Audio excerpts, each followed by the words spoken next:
आप में से कितने लोग जॉब के लिए ट्राई कर रहे हैं, मतलब कि इंटरव्यूज दे रहे हैं और ट्राई कर रहे हैं, या अपनी जॉब चेंज करना चाहते हैं? इंटरव्यू जॉब की एग्जांपल ज्यादा देना। जो हुक्म मेरे आता। तो अब आ रहा है आपके पास में जॉब का एग्जाम्पल। अब इसमें देखो, जो चीज मैंने अभी आपको बताई उसी को जॉब के एग्जाम्पल में रिलेट करो। दो एक्सट्रीम्स हैं, एक है नेगेटिव थिंकिंग। आप इंटरव्यू देने के लिए जा रहे हो और पहले ही क्या सोच रहे हो अपने माइंड के अंदर कि यार मेरा तो होगा ही नहीं, मैं 4 बार गया इंटरव्यू देने के लिए तब भी मेरा नहीं हुआ, मेरी तो किस्मत ही खराब है, मुझे तो नौकरी मिल ही नहीं सकती, मेरी तो शक्ल देख करके मुझे अंदर नहीं घुसने देते, पहले ही बाहर निकाल देते हैं, 4-4 घंटे वेट कराते हैं। ऐसी चीजें आती हैं दिमाग में।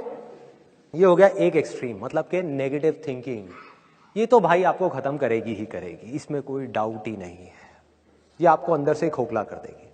दूसरी एक्सट्रीम, जिसको लोग पॉजिटिव थिंकिंग बोलते हैं, जो सिर्फ एक विशफुल थिंकिंग है, पॉजिटिव थिंकिंग नहीं है। वो क्या है? Unrealistic wishful thinking. कि मैं जा रहा हूं ये इंटरव्यू देने के लिए, 4 बुक्स पढ़ी, मोटिवेट हो गए, मेरे सेशंस देखे, एकदम से मोटिवेट हो गए, एनर्जी बढ़ गई। सेशंस में जो मैं बोल रहा हूं उसकी गहराई तक नहीं गए, बस ऊपर ऊपर से सुन लिया, ऊपर ऊपर से सुन लिया। मैं कहता हूं ना, चीजों को छोड़ो, चीजों को नहीं छोड़ा, चीजों को ही पकड़ लिया। मैं कहता हूं काम को पकड़ो, काम को छोड़ दिया, काम नहीं किया उस इंटरव्यू के लिए। और किसको पकड़ा? रिजल्ट को पकड़ लिया, आउटकम को पकड़ लिया। क्या दिमाग में भर दिया कि मैं जा रहा हूं ये इंटरव्यू देने के लिए और ये जॉब हर हालत में मुझे मिलेगी ही मिलेगी। है ना एटीट्यूड, कॉन्फिडेंस है ना पूरा? बढ़िया है, बहुत बढ़िया है। ऐसा अगर कोई बंदा मुझे आकर के मिलेगा ना, मैं उससे पूछूंगा क्यों भाई, तुझे क्यों मिलेगी? बाकी के जो 100 लोग आ रहे हैं वहां पे, वो क्या टाइम पास के लिए आ रहे हैं? वो दूसरे ग्रह के हैं, वो 5वीं फेल है, उनके पास डिग्री नहीं है, उनके पास डिप्लोमा नहीं है, उन्हें जॉब नहीं चाहिए, उनकी फैमिली में कोई प्रॉब्लम्स नहीं है, उन्हें पैसा नहीं चाहिए। तुझे ही क्यों मिलनी चाहिए? उनको क्यों नहीं मिलनी चाहिए? वो बेवकूफ हैं जो वहां पर आ रहे हैं इंटरव्यू देने के लिए, उनके पैसे नहीं लग रहे बस की टिकट के वहां तक आने के लिए, उन्हें क्यों नहीं मिलनी चाहिए? तो ये क्या है? अनरियलिस्टिक विशफुल थिंकिंग, जो लोगों को खत्म कर देता है, अंदर से खोखला बना देता है। किस तरीके से? देखो कितना सिंपल है इसको समझना। अगर आप अपने दिमाग में बोलते जाओगे कि नौकरी मुझे मिलेगी मिलेगी मिलेगी मिलेगी मिलेगी, तो क्या होगा? टेम्पररी बेसिस पे आपका कॉन्फिडेंस बढ़ जाएगा। मैं ये नहीं कह रहा नहीं बढ़ेगा, बढ़ जाएगा भाई, बहुत बढ़ जाएगा, और जरूरत से ज्यादा बढ़ जाएगा। जैसे अंडर कॉन्फिडेंस खराब है तो ओवर कॉन्फिडेंस भी उतना ही खराब है। किस तरीके से? आपका कॉन्फिडेंस इतना बढ़ जाएगा कि आपको विश्वास होने लग जाएगा कि यार ये तो नौकरी मुझे मिलेगी ही मिलेगी। और जैसे ही आपको बिलीफ हुआ, जैसे ही आपके अंदर से आया कि मुझे नौकरी मिलेगी या मिलने ही वाली है या मिलनी ही मिलनी है, तो क्या होगा? उसके बेस पे ऑटोमेटिकली सपनों का महल खड़ा होना शुरू हो जाएगा कि अच्छा ये कंपनी है, कितनी बढ़िया कंपनी है। देखो जब मेरा यहां पे सिलेक्शन हो जाएगा तो मैं जा करके ये करूंगा, मैं वो करूंगा, मैं जा करके अपनी एक बाइक खरीदूंगा, उस पैसे से मैं ये बनाऊंगा वो बनाऊंगा। प्लानिंग होना शुरू हो जाएगी। होता है ऐसा? दिमाग चलना शुरू हो जाता है, और ये सेकंड्स में चलता है। मतलब ये सब चीजें मेरे को बोलने में 5 मिनट लग रहे हैं, लेकिन ये 1 सेकंड के 1000वें हिस्से में होता है। जैसे ही आपका ध्यान काम से हट करके आउटकम की तरफ गया, एक्सपेक्टेशंस का पूरा महल खड़ा हो गया।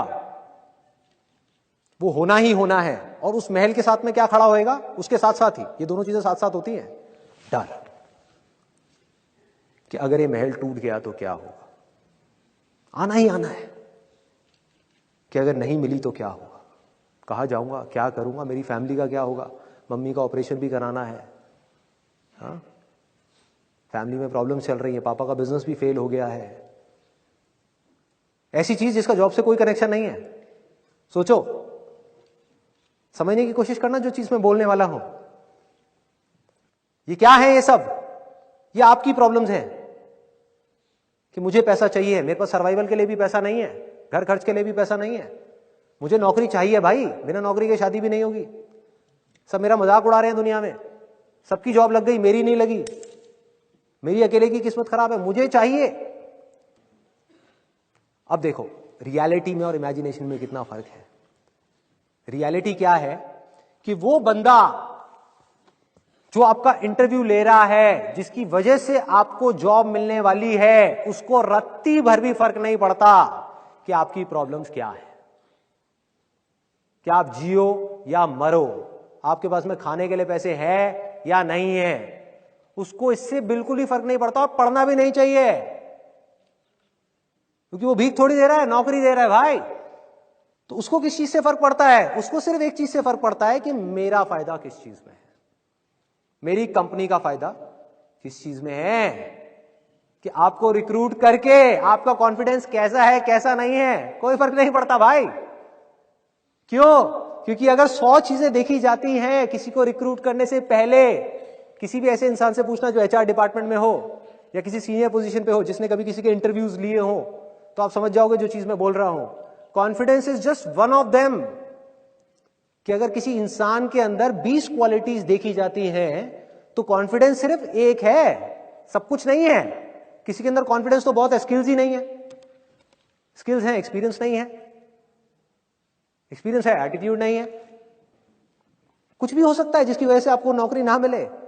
मतलब कि वो नौकरी मिलना या ना मिलना आपके हाथ में है ही नहीं। और इस चीज को हम जितनी जल्दी समझ जाए उतना अच्छा है हमारे लिए, तब हम प्रॉब्लम का सोल्यूशन निकाल सकते हैं। जो चीज हमारे हाथ में है ही नहीं उसके बारे में हम सोचते रहेंगे तो क्या होगा? एक ऐसी इमेजिनेशन क्रिएट होगी जो अगेन आपके हाथ में नहीं है, क्योंकि उसकी जड़ ही खराब है, फाउंडेशन ही खराब है। तो करना क्या है? अपने फायदे से हट जाओ। आपको क्या चाहिए? नौकरी चाहिए। भूल जाओ अपनी नौकरी को, भूल जाओ अपने फायदे के बारे में, उस कंपनी के फायदे के बारे में सोचो। Realistic positive thinking. जिस कंपनी में इंटरव्यू देने के लिए जा रहे हो, अब आप कुछ ऐसा करने वाले हो जो बाकी के 100 लोग नहीं कर रहे। बाकी के जो 100 लोग हैं वहां पर, वो भी नौकरी मांगने के लिए आ रहे हैं। आप क्या कर रहे हो? आप नौकरी मांगने के लिए नहीं जा रहे। आप उस कंपनी के ऊपर स्टडी कर रहे हो, देख रहे हो उस कंपनी के प्रोडक्ट्स और सर्विसेज क्या हैं, उसकी वेबसाइट को स्टडी कर रहे हो, जो जॉब प्रोफाइल है आपकी, जिसके लिए आपको बुलाया जा रहा है, उसको स्टडी कर रहे हो, उसको समझ रहे हो कि किस तरह का रोल आपको देने की बात की जा रही है, और अपनी स्ट्रेंथ्स के अकॉर्डिंग आप देख रहे हो कि उस जॉब प्रोफाइल में आप किस तरह से फिट हो सकते हो, क्या ऐसा कर सकते हो जिससे कि उस कंपनी का कुछ फायदा हो। ये सब चीजें आपको बोलने की जरूरत नहीं है। अगर ये सब आपने रिसर्च ही कर ली और अपने माइंड में जाकर के बैठ गया तो आपकी आंखों के अंदर ये सब चीजें नजर आएंगी सामने वाले बंदे को। मतलब आप कहां गोल सेटिंग कर रहे हो, कहां काम कर रहे हो? वो काम जो अभी करना है। और जब आप जॉब इंटरव्यू देने के लिए जा रहे हो, जब उस कमरे में एंटर करने वाले हो, तो आप क्या सोच रहे हो? देखो वहां पे जो बाकी के लोग हैं वो दो ही चीजें सोच सकते हैं। या तो ये डरे हुए होंगे ज्यादा से ज्यादा लोग वहां पर कि पता नहीं मुझे मिलेगी नहीं मिलेगी, मिलेगी नहीं मिलेगी, बकवास। जिसके अंदर पहले ही इतना डर आ गया उसके मिलने के चांसेस वैसे ही कम हो गए। दूसरे होंगे जो बैठ करके सोच रहे होंगे हाँ मुझे ही मिलेगी, मुझे ही मिलेगी, मुझे ही मिलेगी। क्यों मिलेगी? कोई वजह ही नहीं है। तो फिर आप क्या कर रहे हो उस समय?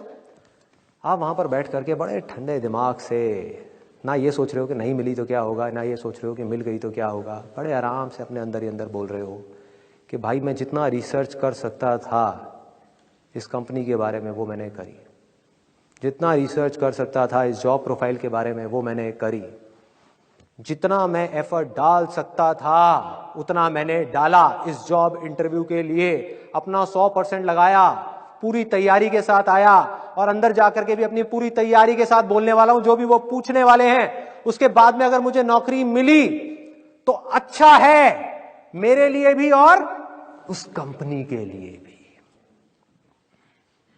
मेरे लिए भी और उस कंपनी के लिए भी। क्योंकि मैं सिर्फ जॉब इंटरव्यू में अपना 100% नहीं दूंगा भाई। जब ये जॉब मुझे मिलेगी ना, अपने काम में भी अपनी जान लगा दूंगा, 100% दूंगा। और ये चीजें आपको बोलने की जरूरत नहीं पड़ेगी। जब आप वहां बैठे होगे ना, आपकी आंखों में दिख रही होंगी। ये चीजें डिसाइड करेंगी कि नौकरी आपको मिलेगी या किसी और को मिलेगी। और दूसरी तरफ से आप क्या सोच रहे होगे? एक तरफ से तो ये हो गया कि अगर मिल गई तो भैया अच्छा है मेरे लिए भी और उस कंपनी के लिए भी, और अगर नहीं मिली तो मेरे लिए तो बहुत अच्छा है, इस बेचारी कंपनी का नुकसान हो गया। इनको पता ही नहीं है इन्होंने क्या खो दिया। भाई मैंने तो काम करना था इस कंपनी में, मैं काम करने के लिए ज्वाइन कर रहा था, धोखा देने के लिए नहीं। और जब ये ईमानदारी आपकी आंखों में दिखना शुरू हो गई तो आपको सिर्फ जॉब ही नहीं मिलेगी जो किसी को भी मिल सकती है। आपको सिर्फ जॉब ही नहीं मिलेगी, उस कंपनी में प्रमोशंस भी मिलती ही चली जाएगी भाई। फाउंडेशन स्ट्रांग है, नींव मजबूत है। आप हवाई महल खड़े नहीं कर रहे, आप सीधी सी बात कर रहे हो कि जॉब इंटरव्यू है, मुझे आज क्या करना है, कल क्या होगा छोड़ो, आज क्या करना है भाई, जॉब इंटरव्यू की तैयारी करनी है। इंटरव्यू दिया, नौकरी मिली, बहुत बढ़िया है, मिल गई। अब थोड़ी देर तक खुश होना है, जितनी देर तक मन कर रहा है, पार्टी करनी है कर ली, एंजॉय करना है कर लिया, लड्डू खिलाने हैं खिला दिए। अब क्या करना है, अब बैठना नहीं है कि नौकरी मिल गई अब तो बस लाइफ सेट हो गई, जैसे बहुत सारे लोगों का एटीट्यूड होता है। नहीं, जॉब मिल गई, this is not the end, life तो भैया बॉलिंग करती चली जा रही है। अब मुझे अपना 100% लगाना है इस काम के अंदर। जब तक इस काम को मैं इस हद तक नहीं कर लेता जिस हद तक कोई सपने में भी करने का नहीं सोच सकता, जब तक इस काम को मैं इतने परफेक्शन के साथ नहीं कर लेता, इस काम में मैं एक्सीलेंस अचीव नहीं कर लेता, तब तक मैं रुकने वाला नहीं हूं भाई। तो प्रमोशन होनी ही होनी है, आगे बढ़ना ही बढ़ना है। और किसी वजह से अगर आपको निकाल भी दिया उस कंपनी से तो आपको डर नहीं होगा, क्योंकि आप एक पक्के खिलाड़ी हो गए भाई। हाँ? आपको विश्वास होगा, और वो विश्वास अंधविश्वास नहीं होगा कि मैं ये कर सकता हूं मैं वो कर सकता हूं। वो विश्वास होगा क्योंकि आप उस काम के पक्के खिलाड़ी हो, चाहे वो सिंपल सी अकाउंटिंग की जॉब है। पकड़ो उस चीज को जो मैं बोल रहा हूं, जिस डायरेक्शन में मैं जा रहा हूं, कि अगर आपका फोकस हमेशा काम पे रहा तो क्या होगा, आप एक परफेक्ट अकाउंटेंट बन गए। वो कंपनी बंद भी हो गई, आप किसी दूसरी कंपनी में भी गए तो वो कॉन्फिडेंस आपकी आंखों में नजर आएगा। आप जाकर के बोलोगे मुझे कोई सैलरी मत देना 1 महीने के लिए, मेरा काम देखो, और अगर काम पसंद ना आए तो मुझे जाने के लिए बोलना। आप बोल ही नहीं सकते मुझे जाने के लिए, काम तो देखो मेरा। है इतनी ताकत बोलने की, है इतना कॉन्फिडेंस बोलने का, वो कहां से आएगा? वो हवाई कॉन्फिडेंस से नहीं आएगा, वो किसी अंधविश्वास से नहीं आएगा, वो आएगा विश्वास से, जो बेस्ड होगा आपकी नॉलेज के ऊपर, आपके एक्सपीरियंस के ऊपर, आपकी एक्सीलेंस के ऊपर, आपके जुनून के ऊपर, आपके जज्बे के ऊपर। उस काम को करने का जुनून, उस काम को करने का जज्बा, उस काम को करने का परफेक्शन। अगर आप किसी भी छोटे से छोटे काम में एक्सीलेंस अचीव कर गए ना भाई, लोग तो ढूंढते हुए आएंगे आपके पास में। कोई जाने नहीं देगा आपको अपनी कंपनी से, कोई नहीं निकालेगा। मतलब अगर इस रास्ते पर आप चले तो सिर्फ आपको नौकरी मिलना सिक्योर नहीं है, आपकी पूरी की पूरी लाइफ सिक्योर है।